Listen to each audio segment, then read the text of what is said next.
إن الحمد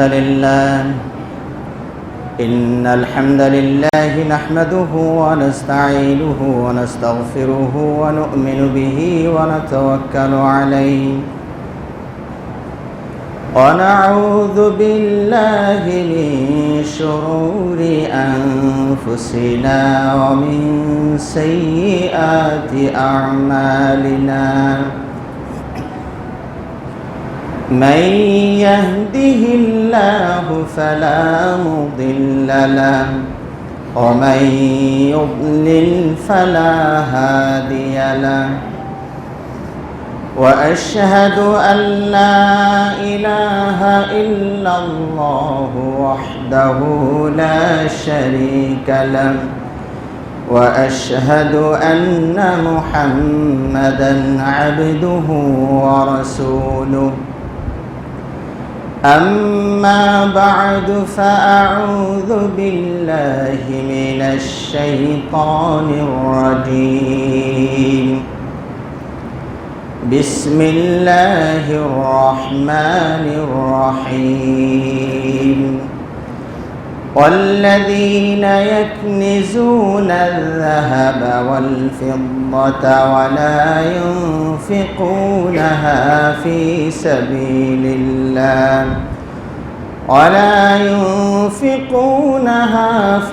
سبيل الله فبشرهم بعذاب أليم عن أبي هريرة رضي الله تعالى عنه قال قال رسول الله صلى الله عليه وسلم الذهب بالذهب لا فضل بينهما والدرهم بالدرهم لا فضل بينهما رواه مسلم আলহামদুলিল্লাহ সমস্ত প্রশংসা যাবতীয় গুণগান মহান আল্লাহ সুবহানাহু ওয়া তাআলার জন্য যে রব্বুল আলামিন এই সমগ্র বিশ্বটাকে ফলে ফুলে ফলে সমৃদ্ধশালী করেছেন, নানান সম্পদে ভরপুর করে দিয়েছেন। সে রব্বুল আলামিনের কৃতজ্ঞতা এবং শুকরিয়া জানাই আলহামদুলিল্লাহ। অতঃপর অসংখ্য অগণিত অজস্র সালাত ও সালাম শান্তির ধারা বর্ষিত হোক আমাদের প্রিয় নবী, সর্বশেষ ও সর্বশ্রেষ্ঠ নবী মুহাম্মদুর রাসূলুল্লাহ সাল্লাল্লাহু আলাইহি ওয়াসাল্লামের প্রতি। সমবেত সম্মানিত মুসল্লিবৃন্দ, আজকের এই পবিত্র খুতবায় আমি আপনাদের সামনে যে বিষয় নিয়ে আলোচনা করার ইচ্ছা পোষণ করি সেটি হচ্ছে ইসলামে স্বর্ণ এবং রৌপ্যের ব্যবহার। স্বর্ণ এবং রৌপ্য এটা একটি আকর্ষণীয় সম্পদ, যার প্রতি লোভ নাই, আসক্তি নাই এমন মানুষ পাওয়া দুষ্কর। এমন কোনো ঘর পাওয়া যাবে না যেখানে স্বর্ণের অস্তিত্ব নেই, যে সে ঘরটি যতই দরিদ্র হোক, গরিব হোক, একটা নাকফুল হলেও সে ঘরে পাওয়ার সম্ভাবনা আছে। তো এই স্বর্ণের ব্যবহার ইসলামের সাথে কতটুকু সঙ্গতি অসঙ্গতি, এই বিষয়গুলো নিয়ে আমরা ইনশাআল্লাহ আপনাদের সামনে কোরআন এবং হাদিসের আলোকে তুলে ধরার চেষ্টা করব। আল্লাহ রাব্বুল আলামিন আমাদেরকে সঠিকটা বলার এবং সেই অনুযায়ী বক্তা এবং শ্রোতা সবাইকে আমল করার তৌফিক দান করুন, আমিন। স্বর্ণ এবং রৌপ্য, বিশেষ করে স্বর্ণ, এটি হচ্ছে একটি খনিজ পদার্থ। আল্লাহ রাব্বুল আলামিন পবিত্র কোরআনে বলছেন ইযা যুলজিলাতিল আরদু জিলজালাহা ওয়া আখরাজাতিল আরদু আথকালাহা। সেদিন মারাত্মকভাবে জমিন কেঁপে উঠবে, প্রকম্পিত হবে, অর্থাৎ কাঁপানো হবে। তাহলে কেউ তাকে কাঁপাবে। আমরা অনেক সময় প্রকম্পিত হবে অনুবাদ করলে এটা বুঝি যে জমিন নিজে নিজেই হয়তো কেঁপে উঠবে, কিন্তু কোরআনে আল্লাহ রাব্বুল আলামিন যেভাবে বলেছেন সেটা হলো জুলজিলাত, মানে তাকে কাঁপানো হবে। তাহলে কাঁপাবেন যিনি, উনি আরেকজন। তো আল্লাহ রাব্বুল আলামিনের নির্দেশে আল্লাহ রাব্বুল আলামিন এই জমিনটাকে কাঁপাবে। সেদিন কি হবে? ওয়া আখরাজাতিল আরদু আথকালাহা, জমিন তার ভিতরের সম্পদ উদ্গীরণ করবে, বের করে দেবে, বমি করে ফেলবে। এই ওজন সহ্য করতে না পেরে পেটের ভিতরে যা আছে সব বের করে দেবে। তো এখানে কোরআনে আল্লাহ রাব্বুল আলামিন বলছেন ওয়া আখরাজাতিল আরদু আথকালাহা। আথকাল মানে ভারী কিছু, জমিন যে ভারী জিনিসগুলো ধারণ করছে সেগুলো সে বের করে দিবে। এটার ব্যাখ্যা আমরা যদি হাদিসের সহযোগিতা নেই তাহলে আরেকটু ভালো বোঝা যাবে। আল্লাহ নবী সাল্লাল্লাহু আলাইহি ওয়াসাল্লাম বলছেন কিয়ামতের পূর্বে, কিয়ামতের যখন এই ভূমিকম্প যখন হবে তখন কি হবে? নবী সাল্লাল্লাহু আলাইহি ওয়াসাল্লাম বলছেন তাকিউল আরদু আফলাদা কাবিদিহা, জমিন সেদিন তার কলিজাগুলো বের করে দিবে। এখানে কলিজা বলতে শ্রেষ্ঠ শ্রেষ্ঠ সম্পদ বোঝানো হয়েছে। জমিনের ভিতরে যে সম্পদগুলো আছে, খনিজ পদার্থ আছে, সেগুলো আল্লাহ ওগুলো বের করে দিবে। কার মতো? আমসাল আল উস্তুয়ানা, এই যে আপনাদের যে পিলারগুলো আছে এরকম মোটা মোটা আকারে পিলারগুলো বেরিয়ে আসবে। কিসের? মিনাজ যাহাবি ওয়াল ফিদ্দা। যাহাব মানে স্বর্ণ, ফিদ্দা মানে রৌপ্য, রূপা, সোনা রূপা। তাহলে স্বর্ণ এবং রৌপ্যের মতো বিশাল বিশাল পিলার, স্বর্ণের এবং রৌপ্যের বিশাল বিশাল পিলার সে বের করে দিবে। হত্যাকারী এটা দেখে আশ্চর্য হয়ে বলবে, হায় সামান্য একটু স্বর্ণের জন্য ওকে হত্যা করলাম, আর আজকে আমার সামনে এগুলো পাহাড়ের মতো সব বেরিয়ে গেছে। সে আফসোস করবে, কিন্তু সেখান থেকে কিছুই সে নেবে না। ওইরকম চোর আরও যারা অপরাধী আছেন, সম্পদের মোহে যারা মানুষের ক্ষতি করেছেন, নষ্ট করেছেন, তাদের সামনে সম্পদগুলো ভেসে উঠবে, কিন্তু সবাই শুধু আফসোস করে চলে যাবে, এক টুকরাও নেওয়ার মতো মন মানসিকতা কারো থাকবে না। তাহলে আয়াত এবং হাদিস দুটো একত্রিত করলে আমাদের কাছে যে বিষয়টা পরিষ্কার হয় যে স্বর্ণ এটা হচ্ছে একটা খনিজ সম্পদ। তো আল্লাহ রাব্বুল আলামিন সে 1400 বছর আগে খনিজ তথ্য দিয়ে রেখেছেন কোরআনে, যেগুলো জমিনের ভিতরেই আছে। সুবহানাল্লাহ। এবং সেই স্বর্ণ এমনই একটি অক্ষয় সম্পদ যা কোনো কিছুতেই নষ্ট হয় না, কোনো কিছুই তাকে গ্রাস করতে পারে না। আগুনে দিবেন, পুড়ে হয়তো দমড়ে মুচড়ে থাকবে, হয়তো খাতগুলো বেরিয়ে যাবে, কিন্তু ও আগুনও তাকে হজম করতে পারবে না। আগুন এক সাইডে জ্বলতে থাকবে, আর একদিকে অবস্থান করবে। ওকে হারিয়ে ফেলার মতো ক্ষমতা নাই আগুনের। পানিতেও সে নষ্ট হবে না। আর মাটি তো দেখলেন তো, মাটি ওর মা, মাটি ওকে লালন পালন করছে, ওর ভিতরেই তো আছে, তো ও আবার গ্রাস করবে কি করে? আর স্বর্ণ তো মাটি থেকেই উত্তোলন করা হয়। সেই আফ্রিকার জঙ্গলে আমরা যেটা দেখি যে এই তো বিস্কুট বা এই যে বড় বড় যে স্বর্ণগুলো আমরা দেখি, আসলে সংগ্রহটা যদি কেউ দেখে থাকেন, ইন্টারনেট ফেসবুকে কিছু দৃশ্য পাওয়া যায় যে সেই হতদরিদ্র আফ্রিকার মানুষগুলো কুয়ার মতো করে গভীরভাবে খনন করে সেখান থেকে মাটি কুড়িয়ে নিয়ে যাচ্ছে। সেই মাটি পানিতে ছাকনা দিয়ে ছেঁকে হয়তো বা কিছু কিছু পাওয়া যেতে পারে আশায় তারা ওইভাবে স্বর্ণগুলো সংগ্রহ করছেন। তাহলে কোরআন এবং হাদিসের দ্বারা বোঝা গেল স্বর্ণ এবং রৌপ্য এটা খনিজ সম্পদ। এবং এই স্বর্ণ রূপার প্রতি আসক্তি, মোহ, মানে এটা সবার ভিতরে দেওয়া আছে। হয়তোবা আমাদের মা বোনরা একটু মনে হয় যেন বেশি আগ্রহী, অলংকার জাতীয় বিষয়গুলো কী করে সংগ্রহ করা যায়, টাকা পয়সা জমিয়ে হোক কীভাবে কেনা যায়, তারা যেমন আগ্রহী, আমরা পুরুষরা যারা আছি তারাও কিন্তু আগ্রহী। হয়তো স্বর্ণ অলংকার হিসাবে নয়, আমরা সবাই তো চাই আমার ঘরে যদি 10টা বিস্কুট থাকতো তাহলে করোনার যুগে আমার আর চিন্তা করা লাগতো না। এরকম আসক্তি কিন্তু আমাদের ভিতরে আছে। আর এইভাবে আল্লাহ রাব্বুল আলামিন সূরা আপনার আলে ইমরানের 14 নম্বর আয়াতে এই স্বর্ণ রৌপ্যের প্রতি যে প্রত্যেকটা মানুষের আসক্তি আছে, আগ্রহ আছে, সেটা উল্লেখ করেছেন। আল্লাহ রাব্বুল আলামিন বলছেন যুয়িনা লিন-নাসি হুব্বুশ শাহাওয়াতি মিনান নিসাই ওয়াল বানিনা ওয়াল কানাতিরিল মুকানতারাতি মিনাল যাহাবি ওয়াল ফিদ্দা ওয়াল খাইলিল মুসাওয়ামা ওয়াল আনআমি ওয়াল হারফ। 6টি সম্পদের কথা আল্লাহ রাব্বুল আলামিন এখানে উল্লেখ করেছেন, যে সম্পদের প্রতি মানুষের একটা আসক্তি, ভালোবাসা, আগ্রহ আছে। তার প্রথম নাম্বার বলছেন যে মেয়েদের প্রতি পুরুষের একটা আগ্রহ আছে। এটা সৃষ্টিগতভাবেই মানুষের ভিতরে দেওয়া আছে। কারণ বয়স হয়ে গেলেই একটা পুরুষ একটা নারীকে ঘরে আনা দরকার, তার প্রয়োজন মনে করে। এটা কোনো ক্লাসে পড়ারও দরকার হয় না। হাঁস যেমন পানিতে নামতে হলে পানাম সাঁতার কাটতে পারে, এটা যেমন তার প্রকৃতিগত স্বভাব। আমাদের দেশে সাধারণত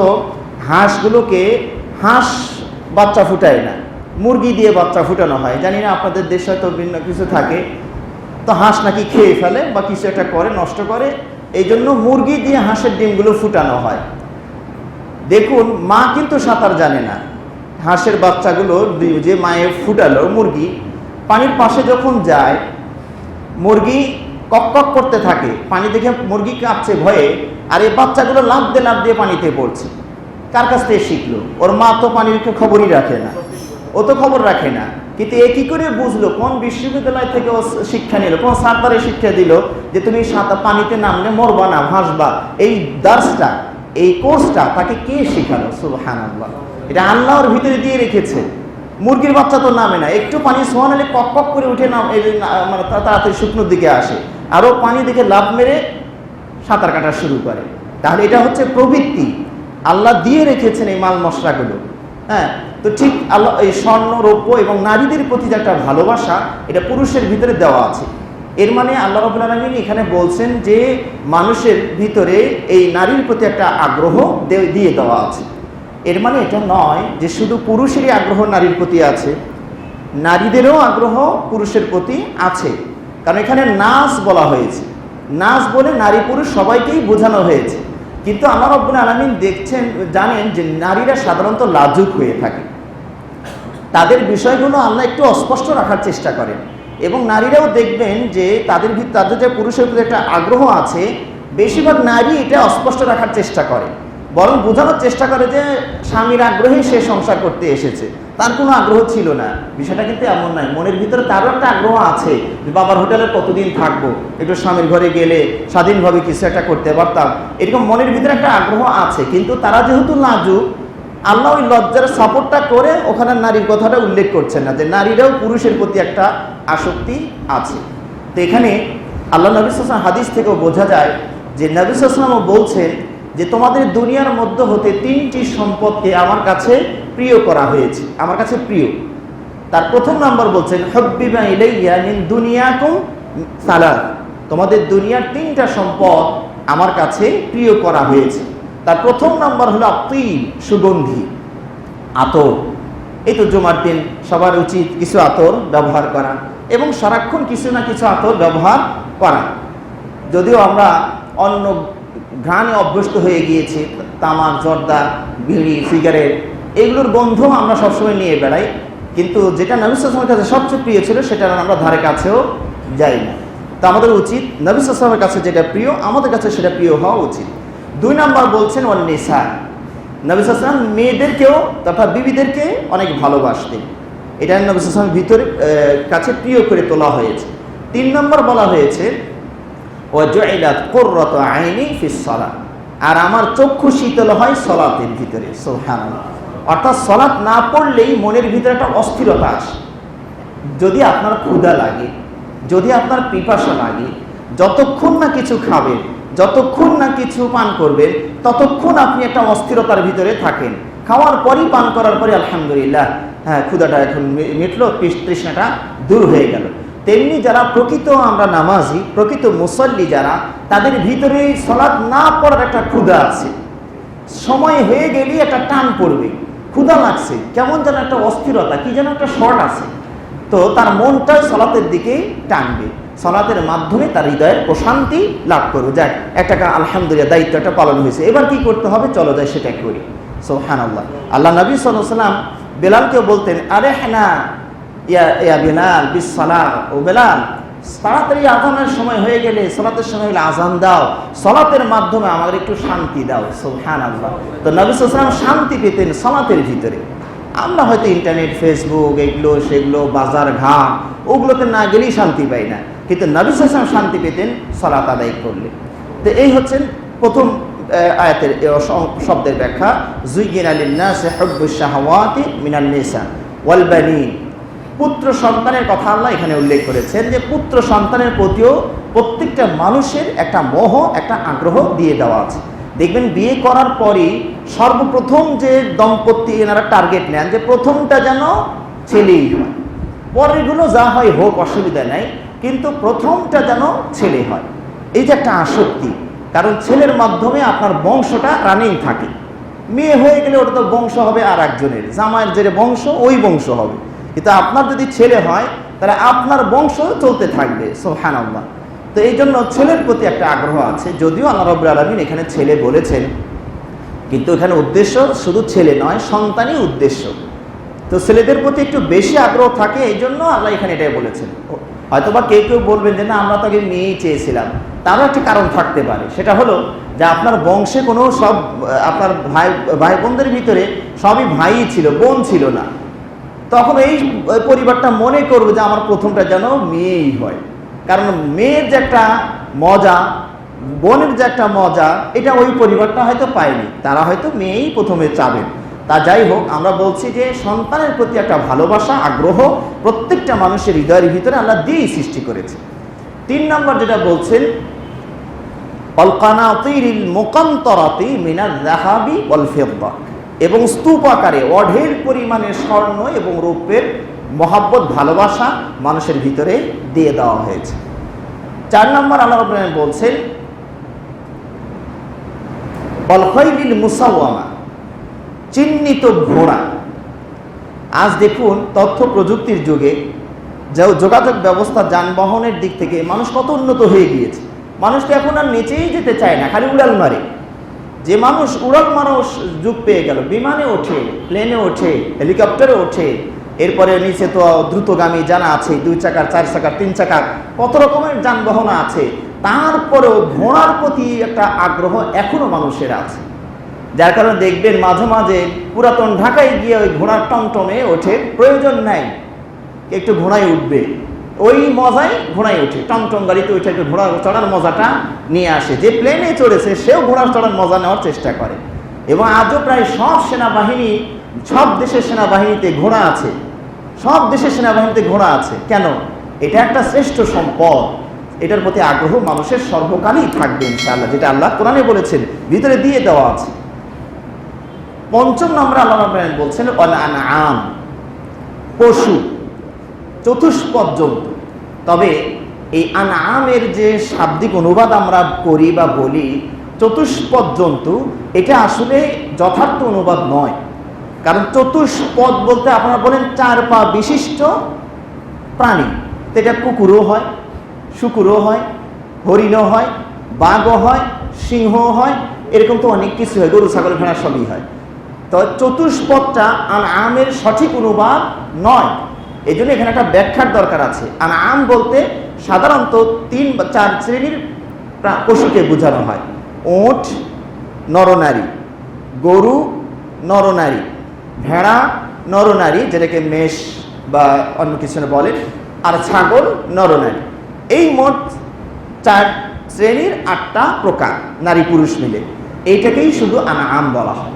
তো এর প্রতিও মানুষের এখনো আসক্তি আছে, ভালোবাসা আছে।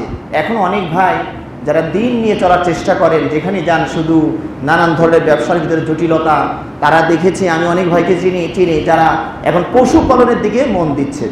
পশুপালন, ছাগল পালবেন, খামার করবেন, গরু খামার করবেন, তাহলে এটার একটা ভালোবাসা মানুষের ভিতরে দিয়ে দেওয়া আছে। এটা একটা শ্রেষ্ঠ সম্পদ। এবং আমি মনে করি চাকরিটা এই যুগের একটা বিপদের জিনিস। সাহাবাদের যুগে এগুলো, এই চাকরি এত বেশি ছিল না। তারা হয় কেউ চাষাবাদ করতেন, ক্ষেত খামার, যেটা 6 নম্বর এই আয়াতের 6 নম্বর পয়েন্ট ছিল, অল হারথি, ক্ষেতের প্রতি একটা আসক্তি, ভালোবাসা মানুষের আছে, জমি জায়গা এর প্রতি একটা ভালোবাসা আছে। তো সাহাবারা বেশিরভাগই কি ছিলেন? আনসার এবং মুহাজির। আনসাররা ছিলেন কৃষক মানুষ, আর মুহাজিররা ছিলেন ব্যবসায়ী। তো এইভাবে হয় কৃষক কৃষিকাজের সাথে জড়িত, না হয় ব্যবসার সাথে জড়িত। এই চাকরির বিষয়টা এত বেশি ওই সময় ছিল না। আসলে চাকরির যদি সন্ধি বিচ্ছেদ করি তাহলে অর্থটা কি হয়? চাকরগিরি। চাকরি মানে চাকরগিরি, কারোর কাছে আপনি চাকর খাটবেন। ওই যুগে এই পার্সনটা খুবই নিম্ন শ্রেণীর বংশ ছিল। নবী সাল্লাল্লাহু আলাইহি ওয়াসাল্লামের যুগে এই চাকরগিরি যারা করতেন, যাদেরকে দাস দাসী বলেন, এই চাকরগিরি ছিল সবচেয়ে নিম্ন মানের, ওই যুগে 3rd পার্সন লোক তারা। আর এখন কিন্তু আমাদের চাকরিরা, এই চাকরগিরি যারা করেন, তারাই কিন্তু 1st পার্সন হয়ে গিয়েছে। এবং মানুষ অনেক সময় আফসোস করে এমনও বলে ফেলেন যে এত লেখাপড়া করেও চাকরি পেলাম না। আমি এটাকে ব্যাখ্যা করি এইভাবে যে এত পড়াশোনা করেও কারো চাকর হইতে পারলাম, কথাটা এরকমই কিনা? তাহলে আমাদের এই পড়াশোনাটা কি হতে উৎসাহ দিচ্ছে? চাকর হওয়ার উৎসাহ দিচ্ছে। কিন্তু সাহাবাদের যুগে তো চাকর হওয়ার উদ্দেশ্য ছিল না, স্বাধীনভাবে কিছু করো, হ্যাঁ, ব্রেন খাটাও, নিজেই ব্যবসা একটা খুলে নাও, নিজেই একটা ক্ষেত খামার চাষ করো। তো এই হওয়া উচিত আমাদের। তো যেটা বলছিলাম, আল্লাহ রাব্বুল আলামিন এই আয়াতের ভিতরে দেখুন 6টি বস্তুর কথা উল্লেখ করেছেন।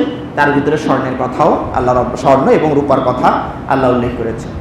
এছাড়াও আল্লাহ রাব্বুল আলামিন স্বর্ণ এবং রূপার কথা উল্লেখ করেছেন সূরা তাওবার 34 নম্বর আয়াতে বলছেন, ওয়াল্লাযীনা ইয়াকনিজুনা যাহাবা ওয়াল ফিদ্দা, যারা স্বর্ণ এবং রূপা পুঞ্জীভূত করে রাখে, ওয়ালা ইউনফিকুনহা ফি সাবিলিল্লাহ, এগুলোকে আল্লাহর রাস্তায় ব্যয় করে না তথা যাকাত দেয় না। কানজুন বলতে ওই সম্পদকেই বোঝায় যে সম্পদের যাকাত আদায় করা হয় না। যাকাত আদায় করার পরে যদি আপনি অঢেল সম্পদের মালিক হয়ে যান, আর কোনো দুঃখ নেই, আফসোস নেই। যুলকারনাইন সারা বিশ্বর শাসক ছিলেন, সারা বিশ্বের মালিক আল্লাহ তাকে বানিয়েছিলেন, সমস্যা নেই। বৈধভাবে যদি সারা বিশ্বের কেউ মালিক হন আর যথাযথভাবে যাকাত আদায় করেন, তার কোনো সমস্যা নেই।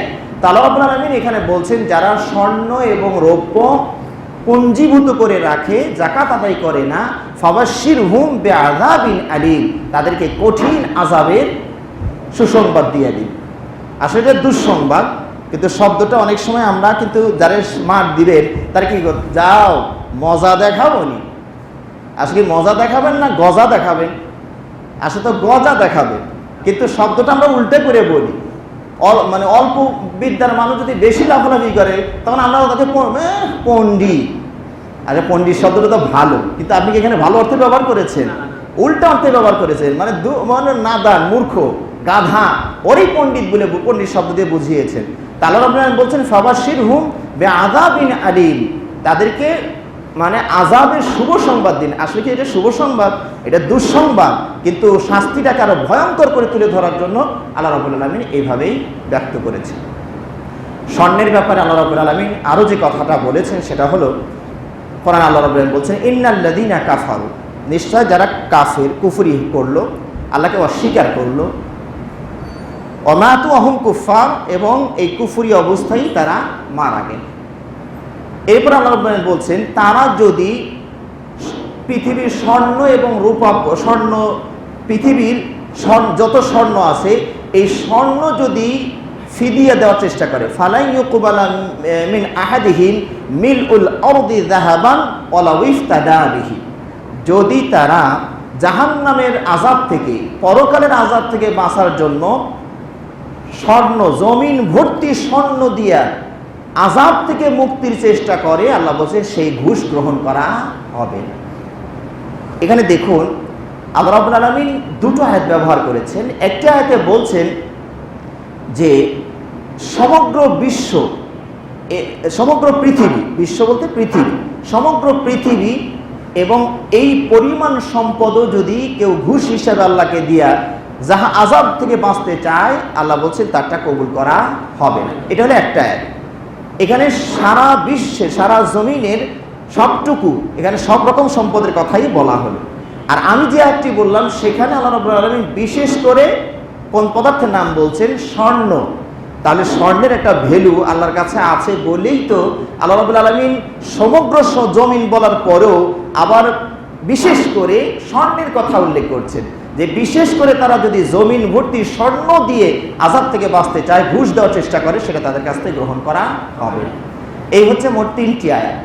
আরেকটি আয়াত আছে কোরআনে, আল্লাহ রাব্বুল আলামিন বলছেন, ইউহাল্লাউনা ফিহা মিন আসাওয়িরা মিন যাহাবিন ওয়া লু'লুআ, জান্নাতীদেরকে আল্লাহ রাব্বুল আলামিন সাজসজ্জা মণ্ডিত করবেন, সাজাবেন। কি দিয়ে সাজাবেন? আপনাদেরকে স্বর্ণের হীরামণি মুক্তার চুরি পরিয়ে দিবেন। সুবহানাল্লাহ, সুবহানাল্লাহ, সুবহানাল্লাহ। এই জন্য বলি ভাই, যে জান্নাতে, দুনিয়াতে যেগুলো আপনাকে নিষেধ করেছেন আল্লাহ রাব্বুল আলামিন, তার সবগুলো সুযোগই আপনি জান্নাতে ইনশাআল্লাহ পেয়ে যাবেন। এই জন্য কিছু অপেক্ষা করতে হয়, কিছু অপেক্ষা করুন, আপনি এগুলো পেয়ে যাবেন। আপনার গান বাজনা শুনতে মজা লাগে, এই দুনিয়াতে বিরত থাকুন। এখানে আর কি গান শুনবেন? ঝালাবলা করে ফেলে কান, এগুলো দরকার নেই, অপেক্ষা করুন। জান্নাতে গাছের ডালে ডালে বাজনা বাড়ি লেগে এমন তরঙ্গ আর বাজনার সৃষ্টি হবে যে বাজনা আপনি জীবনে কোনোদিনও দুনিয়াতে শুনতে পাবেন। তা আপনার জন্য তো অপেক্ষা করছি। আপনি মদ খেতে চান, অপেক্ষা করুন, দুনিয়াটা বর্জন করুন। এমন মদ আল্লাহ আপনাকে খাওয়াবেন, লা ইউসাদ্দাউনা আনহা ওয়ালা ইউনজিফুন। এই মদে কোনো নেশাও হবে না, আবার মাতালও হবেন না, মাথা নষ্ট হবে না। আপনি নারীর প্রতি আসক্ত আছেন, অবৈধভাবে যাওয়ার দরকার নাই, অপেক্ষা করুন। আল্লাহ এমন নারীর ব্যবস্থা করে রেখেছেন, লাম ইয়াতমিথহুন্না ইনসুন ক্বাবলাহুম ওয়ালা জান, যে নারীদেরকে কোনো জিন ইনসান টাচ করেনি। সুবহানাল্লাহ, একদম পিওর খাঁটি। পৃথিবীতে এমন কোনো নারী নাই যাকে কেউ টাচ করেনি। এই টাচ মানে আমি খারাপ অর্থ বুঝাইনি, টাচ বলতে ছোঁয়াই বুঝুন আর কি। ছোঁয়া কেন? ওই মেয়েটাকে মা কোলে নিয়েছে না, তাহলে মার টাচ লেগেছে। ওই মেয়েটাকে ভাই কোলে নিয়েছে, ভাইয়ের টাচ লেগেছে। ওই মেয়েটাকে বাবা কোলে নিয়েছে, বাবার টাচ লেগেছে। কেউ ভালো নিয়তে টাচ করেছেন, কেউ খারাপ নিয়তে টাচ করেছে। টাচ কিন্তু দুনিয়ার সকল নারী করেছে, মানে টাচ হয়েছে না, কেউ ভালো কেউ মন্দ। কিন্তু আল্লাহ রাব্বুল আলামিন এমন নারীর কথা বলছেন যাদেরকে কোনো জিন ইনসান স্পর্শ করতে পারে। তাহলে অপেক্ষা করুন, খাঁটি জিনিসটা নেওয়ার জন্য একটু কষ্ট করবেন না, একটু ধৈর্য ধারণ করুন, ইনশাআল্লাহ আপনি পেয়ে যাবেন। আল্লাহ রাব্বুল আলামিন আমাদেরকে তৌফিক দান করুন, আমিন। তা আমরা বলছিলাম মোটামুটি স্বর্ণের ব্যাপারে আল্লাহ রাব্বুল আলামিন এই 4টি আয়াত, যদিও মোট 8টি আয়াত ব্যবহার করেছেন, কিন্তু বিষয়ের দিক থেকে ভাগ করলে 4টি হয়। আর বাকি যে 4টি আছে সবগুলোই স্বর্ণ পরাবেন জান্নাতীদেরকে, এই আয়াতটি বারবার আল্লাহ রিপিট করেছেন। তাহলে বোঝা গেল যে স্বর্ণের একটা মান এবং মর্যাদা ইসলামে আছে। এই স্বর্ণের ব্যবহারটা আমরা দুনিয়াতে কিভাবে করব? প্রথমত এই স্বর্ণের ব্যবহার হয় মুদ্রা হিসাবে। আল্লাহ নবী সাল্লাল্লাহু আলাইহি ওয়াসাল্লামের যুগে স্বর্ণ কিন্তু মুদ্রা হিসাবে ব্যবহার হতো। এখন যেমন আমরা টাকা দিয়ে লেনদেন করি, আল্লাহ নবী সাল্লাল্লাহু আলাইহি ওয়াসাল্লামের যুগে দিনার স্বর্ণ মুদ্রা আর দিরহাম রৌপ্য মুদ্রা, এই দুটো মুদ্রা ছিল। আর কতই না ভালো হতো যদি সেই মুদ্রাগুলোই আমাদের সমাজে আজও বহাল থাকতো, চালু থাকতো। কিন্তু এর পিছনে যে একটা গভীর ষড়যন্ত্র আছে সেটা আমরা কেউই বুঝতে চেষ্টা করছি না। যদি স্বর্ণ এবং রৌপ্য আমাদের টাকা মুদ্রা হিসাবে কাছে থাকতো, তাহলে দেশ স্বাধীন হোক আর পরাধীন হোক আমাদের কোনো ক্ষতি হতো না, লেনদেনের কোনো সমস্যা হতো না, স্বর্ণ রূপা দিয়ে লেনদেন। কিন্তু যখন রুপি দিয়ে লেনদেন করতেন আর পাকিস্তান চলে গেল দেশ থেকে, সব কটা কাগজে পরিণত হয়ে গেল, ওর আর কোনো দাম থাকলো না। ওটা ব্যান করে দিল, ওইটা পাকিস্তান চলে গিয়েছে দেশ থেকে, ওই টাকা আর চলবে না। কাগজ ওর তো কোনো মান নাই, কাগজের সত্তাগত কোনো মান নাই, কিন্তু গুণে আমরা ওকে মান দিয়েছি। তাহলে স্বর্ণগুলোকে তারা আমাদের কাছ থেকে কুড়িয়ে বিশ্ব ব্যাংকে জমা রাখলো, ইহুদিরা আমানতদার হয়ে বসে আছে ওই জায়গায়। আর আপনার হাতে তুলে দিল কি? টাকা তুলে দিয়েছে, কাগজের নোট। আচ্ছা বলুন তো, এই যে 500 টাকার যে নোটটা আছে, এই পরিমাণ যদি একটা কাগজ আমি সাদা কাগজ আপনাকে দেই, আপনি কি এটাকে 500 টাকার দাম মানে নেবেন? নেবেন না। কিন্তু এই যে 500 টাকার এই পরিমাণ কাগজটা আর এইটার মাঝে সত্তাগতভাবে কোনো পার্থক্য নাই। আমি যদি 500 টাকার নোটটা এরকম ছিঁড়ে টুকরো টুকরো করি আর এটাকেও যদি ছিঁড়ে টুকরো টুকরো করি, তখন আপনি কি বলবেন? একই, এটারও যা দাম এটারও তা দাম। তার মানে কাগজের নোটের সত্তাগত কোনো মূল্য নাই, এটা গুণগত একটা মান দেওয়ার কারণে এটার মূল্য হয়েছে। সুবহানাল্লাহ। এই টাকাও যদি আমাদের হাতে থাকতো, তাও না হয় কিছুটা স্বাধীনভাবে লেনদেন করতে পারতেন। এখন এখান থেকেও সরানো হচ্ছে চেকের মাধ্যমে। টাকা থাকবে এখন ব্যাংকে, আপনার হাতে থাকবে চেক। চেক, এই চেকটাও আর কয়দিন পরে আপনার হাতে থাকবে না। এগুলোকে এখন লিকুইড মানি করে সব মোবাইলে যে কি জানো রকেট আর বিকাশে সব লিকুইড মানি করে ফেলেছে। এখন আপনি পুরাই পরাধীন। কোথাও যে কিছু করবেন, পুরা তারা সুইচ অন না করা পর্যন্ত 5টা পয়সাও খরচ করতে পারবেন না, ঢুকাইতেও পারবেন না, বের হইতে করতেও পারবেন না। গেলেন মিনা বাজারে, গেলেন স্বপ্নতে, বাজার ঘাট করে নিয়ে গাড়ি করে ফেললেন, এবার টাকা দিবেন মোবাইলে, খুব খুশি, বহন করা লাগে নাই, চোরের ভয় নাই, ডাকাতের ভয় নাই। কিছু সুযোগ সুবিধা না থাকলে মানুষ তার এদিকে যায় না। তো মানুষ দেখাচ্ছে যে বহনের সুবিধা, টাকা স্বর্ণের হলে পরে বস্তা এক লাখ টাকা যদি স্বর্ণ বহন করা লাগে, ভারী হয়ে যায়, চোরের নজর পড়ে যেতে পারে। তার সাথে কাগজ, তাও 1000 টাকার নোট অল্প পকেটে নিলেই চলে, তারপর ওইটাও চলে না। 10 লাখের একটা কাগজ চেক, এটাও চলে। ফায়দা তো অনেক দেখা যাচ্ছে, কিন্তু এই ফায়দার পিছনে যে ক্ষতিটা লুকিয়ে আছে আমরা কেউ টের পাচ্ছি। বাজারঘাট করে ফেলেন, বিল দিবেন, এখন বিকাশে টিপসেন খুব ওয়ান হয় না, যানজট লেগেছে। হ্যাঁ, অপেক্ষা করুন, আবার চেষ্টা করুন, মাথার ঘাম পড়া শুরু হয়ে গেছে। বাজার করলাম, তাড়াতাড়ি যাব, এখন টাকাও দিতে পারি না, বাজারও নিতে পারি না। কেমন বাধ্যবাধকতার ভিতরে আপনি পড়ে গেলেন।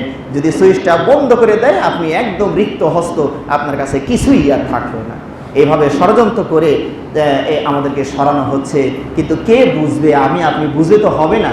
এটা যারা মাথা, তাদেরকে বুঝতে হবে যে আমরা যেন আবার স্বর্ণ মুদ্রার ব্যবহার ফিরে আনতে পারি। এইটা আমাদের হাতে থাকবে, এটাকে কেউ নষ্ট করতে পারবে না। সুবহানাল্লাহি ওয়া বিহামদিহি, সুবহানাল্লাহ আযীম। সম্মানিত ভাইরা, এই স্বর্ণ এবং রূপা, আমরা আরও যে কয়টি বিষয়ে আমার বলার উদ্দেশ্য, সেটা হলো কেনা বেচার ক্ষেত্রে স্বর্ণ এবং রূপার যে একটা সুদের সাথে সম্পর্ক আছে। আমি এটা আশ্চর্য হয়ে গিয়েছি নিজেই, যখন নিজেই একটু স্বর্ণের ব্যবসার সাথে জড়িত হতে গিয়ে আবার একটু পড়াশোনার চেষ্টা করছি, তখন এমন কিছু তথ্য আমি পেয়ে গেলাম, মনে হচ্ছে যেন আমি অনেকটা ক্ষেত্রে ভুলের ভিতরে ছিলাম। অজানার কারণে এই স্বর্ণের সাথে সুদের যে একটা সম্পর্ক, তার সাথে আমরা অনেকেই জড়িয়ে পড়েছি। হয়তো মশলাগুলো বললে আমরা অনেকেই মনে করবো যে তাহলে আমিও তো সুদ খাই না, ব্যাংকে যাই না, কিন্তু অজানা সুদ আমার আপনার ভিতরে ছড়াছড়ি হয়ে গিয়েছে। এই যে স্বর্ণ এবং রূপা কেনা এবং বেচা, যেহেতু আমরা সবাই এর প্রতি আসক্ত, লোভ লালসা আছে, কেনা বেচা করতেই হয়, এর কিছু নীতিমালা আছে ইসলামের। আর স্বর্ণ এবং রূপার সাথে সুদের ওতপ্রোত সম্পর্ক। আল্লাহ নবী সাল্লাল্লাহু আলাইহি ওয়াসাল্লাম, কারো ঘরে যদি মেশকাতটাও থাকে, আমার বলার পরে আপনি হাদিসগুলো মিলাবেন। কিতাবুল বুয়ু, ব্যবসা অধ্যায়, এর দ্বিতীয় বাব, যেটা পয়েন্ট যেটা বের করেছেন, বাবুর রিবা, সুদের অধ্যায়। এই সুদের যে একটা হাদিস পরে সুদের মারাত্মক শাস্তি, লানতের কথা উল্লেখ করার পরে প্রায় 4-5টার মতো হাদিস এখানে একত্রিত করা হয়েছে, প্রায় সবগুলো বুখারী এবং মুসলিমের হাদিস। সেখানে দেখবেন যে সুদের, স্বর্ণ এবং রূপার সাথে সুদের কত সম্পর্ক, ওতপ্রোত সম্পর্ক। আমরা যখন স্বর্ণ কেনা বেচা করি, এখানে বাকিতে অনেক সময় লেনদেন করি। 2 লাখ টাকার গহনা নিয়েছেন, 1.5 লাখ টাকা আছে, আর 50,000 টাকা আপনাকে আস্তে আস্তে দিব। এই লেনদেন আমরা কে না করেছি? অনেকেই তো এই লেনদেন করেছি, কিন্তু এটা যে সুদ, এটা তো আমরা কেউ বুঝি না। এটাও সুদ, কারণ সুদ 2 প্রকারের। এক প্রকার আমরা বক্তারাও বুঝি, শ্রোতারাও বোঝে। আর এক প্রকার, শ্রোতা তো দূরের কথা, অনেক বক্তাই বুঝতে দেরি করেছে। আমার কাছে মনে হয়েছে যে আমি এই মাসলাটা পরিষ্কার হয়েছি মাসখানেক আগে। এরপর থেকেই আমি খুতবায়, মিরপুরে একটা খুতবা এই বিষয়ে দিয়েছি, আর আপনাদের এখানে দ্বিতীয় খুতবা আমার, যে এই বিষয়ে মানুষকে সচেতন করা উচিত। যারা আমরা সুদ থেকে বাঁচতে চাই, বাড়ি করছি না সুদ থেকে, ব্যাংক থেকে টাকা নেওয়া লাগবে দিকে বাড়িটা আমরা অনেকেই করি না। যেদিন আল্লাহ টাকা পয়সা দিবে সেই দিনই করবো, সুদ নিয়ে বাড়ি করব না। কিন্তু স্বর্ণের লেনদেনে আমরা সুদে জড়িয়ে পড়েছি। সুদ ভাইরা 2 প্রকারের। একটি হচ্ছে রেবাল ফদল, অতিরিক্ত নেওয়ার সুদ। এটা আমরা সবাই বুঝি। 1 লাখ টাকা দিয়ে 1,02,000, 1,05,000 টাকা দিতে হবে। এই যে অতিরিক্ত নিলেন, পরিমাণের চেয়ে অতিরিক্ত নিলেন, এই সুদটা আমরা সবাই বুঝি। কিন্তু আর একটা সুদ আছে, রেবান নাসিআ, বকেয়া সুদ। বাকি দিলেন, বিলম্ব করলেন, এটাই সুদ। এই সময় বেশি করে দিলেন কেন? এই সময় বেশি করে দিলেন, এটাও একটা সুদ। এটাকে বলা হয় রিবান নাসিআ, বিলম্বিত সুদ। একটা হলো অতিরিক্ত সুদ, আর একটা হলো বিলম্বিত সুদ। এখন আপনি যদি স্বর্ণ এবং রূপা কেনা বেচার সময়, আল্লাহ নবী সাল্লাল্লাহু আলাইহি ওয়াসাল্লাম বলছেন এখানে নগদ হতে হবে। আল্লাহ নবী সাল্লাল্লাহু আলাইহি ওয়াসাল্লাম এভাবে বলছেন, আয-যাহাবু বিয-যাহাব ওয়াল ফিদ্দা বিল-ফিদ্দা ওয়াল বুররু বিল-বুররি ওয়াশ শাঈরু বিশ-শাঈর ওয়াত তামরু বিত-তামর ওয়াল মিলহু বিল-মিলহ সাওয়াআন বিসাওয়া মিসলান বিমিসল ইয়াদান বিয়াদিন। সুবহানাল্লাহ। 6টা বস্তুর কথা উল্লেখ করেছেন। তা আমি আজকে 2টোর কথা শুধু বলবো, স্বর্ণ এবং রূপা, এই 2টো।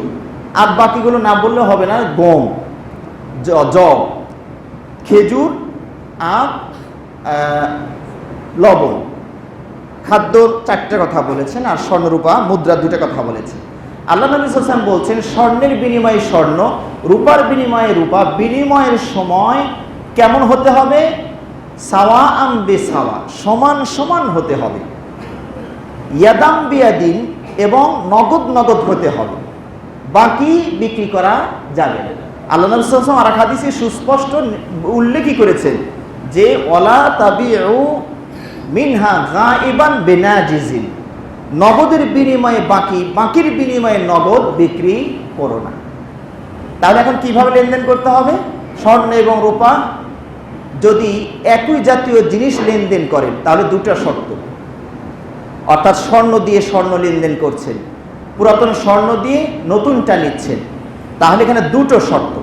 1 নম্বর শর্ত হলো সমান সমান নিতে হবে। আপনি 1 ভরি পুরাতন স্বর্ণ দিয়ে 1 ভরি নতুন স্বর্ণ নেবেন, তাহলে সুদ হবে না, কিন্তু কম বেশি যদি করেন তাহলে সুদ হবে। এখন হয়তোবা আপনারা ভাবছেন যে তাহলে আর কীভাবে লেনদেন করব, কারণ আমার পুরাতন স্বর্ণ নিয়ে দোকানদার কোনোদিনও 1 ভরি নতুন স্বর্ণ দিবে না, তার ব্যবসায় তো চলবে না যদি এইভাবে লেনদেন করি। তাহলে উপায় কি?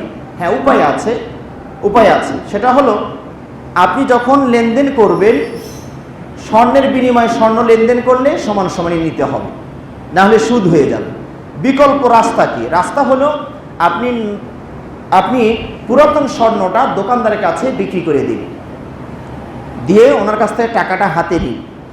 তাহলে এখানে কিন্তু জাত চেঞ্জ হয়ে গেল, বস্তু চেঞ্জ হয়ে গেল, কারণ আপনি স্বর্ণের বিনিময়ে স্বর্ণ লেনদেন হচ্ছে না, এখানে লেনদেন হচ্ছে টাকার বিনিময়ে স্বর্ণ, স্বর্ণের বিনিময়ে টাকা। যখন এই বস্তু চেঞ্জ হয়ে যাবে তখন শুধু একটি শর্ত পালন করতে হবে, সেটা হলো নগদ নগদ হতে হবে, নগদ নগদ। এখন আপনি পুরাতন স্বর্ণ ধরুন 50,000 টাকা দাম হয়েছে, 20,000 টাকা দাম হয়েছে, আপনি এটা বিক্রি করে 20,000 টাকা হাতে নিয়ে নিন, এটা লেনদেন ক্লিয়ার, পরিষ্কার। এখন আপনার যদি এখানে গহনা পছন্দ থাকে তাহলে নতুন আর একটা লেনদেন হবে, ওনার এবার নতুন গহনা নেব আমার টাকা দিয়ে, তাহলে জাত বস্তু চেঞ্জ হয়ে গেল।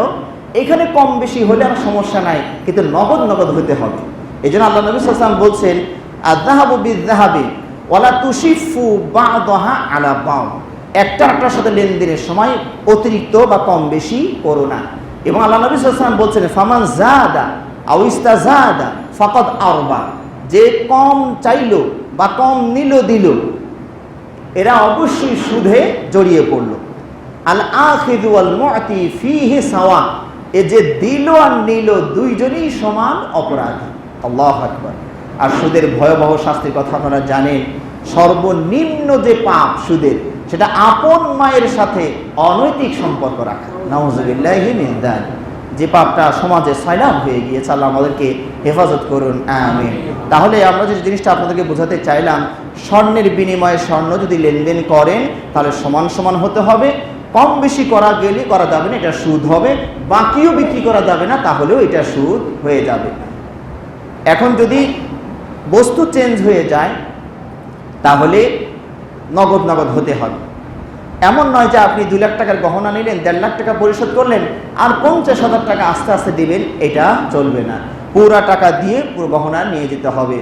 অথবা আপনি অর্ডার হিসাবে টাকাটা দোকানদারের কাছে জমা করেন, যে ভাই 1.5 লাখ টাকা দিলাম, আর আস্তে আস্তে একবারে তো নেওয়া যায় না, একটু কিস্তি বলতে এইটুক শুধু সুযোগ আছে ইসলামে, যে দোকানদারের কাছে আপনি আস্তে আস্তে জমাইতে থাকলেন। উনি হলেন আপনার আমানতদার, এখনো লেনদেন শুরু হয়নি, ওনাকে আমানতদার হিসেবে রাখলেন, যে ভাই আজকে 10,000 দিলাম, ও মাসে 20,000 দিলাম।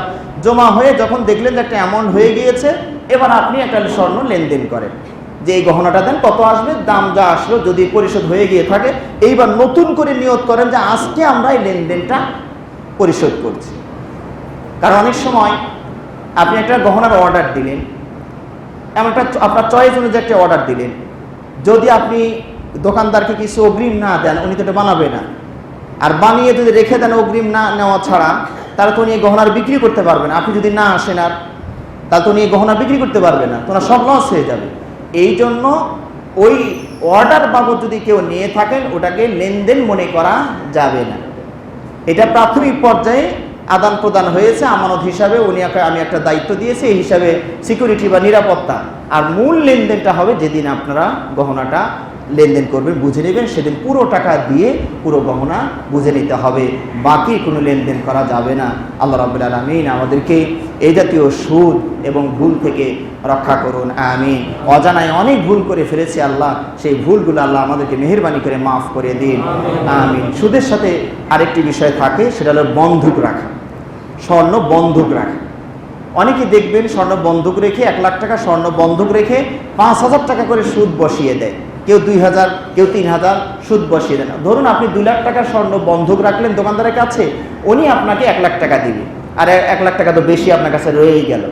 এই যে 1 লাখ টাকা দিল, এখানেও আপনাকে সুদ বসাবে, লাভ বসাবে, ইন্টারেস্ট শব্দ চেঞ্জ করে দিয়ে মজা করে খাচ্ছি, হ্যাঁ। তো সেটা হলো এই যে বন্ধক রাখলেন, এটাও কিন্তু সুদ হয়ে গেল। এই জন্য আমি আপনাদেরকে বলবো, অনেক সময় গরিব মানুষ অর্থের সমস্যার কারণে বা প্রয়োজনের কারণে এটা বন্ধক রাখতে গিয়ে আপনি সুদে পা বাড়ালেন, তার চেয়ে উত্তম হলো এটাকে বিক্রি করে দিন।